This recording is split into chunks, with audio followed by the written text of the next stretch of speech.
an old saying it goes back eons, and it's probably the truest thing, maybe the truest statement ever made about a horse, is that if you have no foot, you have no horse.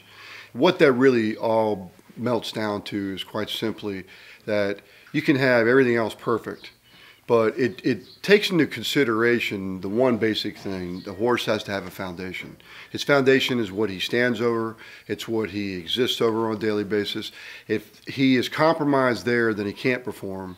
They can't exercise. They can't really do much of anything. So, it really speaks to the basic premise that if you own a horse, you better have a good foot to start with, meaning that it better be good to start with when you purchase them, and then as you have that horse and you're utilizing it, you've got to maintain it, know how it develops, how it changes, and how to maintain it correctly in order to get the maximum benefit of your horse's productivity and usefulness for you, your enjoyment, and for the horse's value and usability as far as that's concerned. Yeah, the care of the horse's foot is paramount, and parallels every other thing you do with your horse.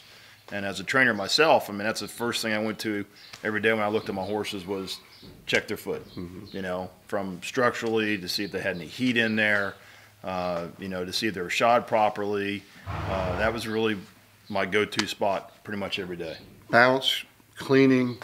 Even if a horse is barefoot, we bring our horses in when they're turned out every day. We bring them right here into our own wash stall. We check their legs just to make sure everything looks good. Make sure shoes, if they have shoes on, they're still intact and in good position. They're balanced and that their feet are clean.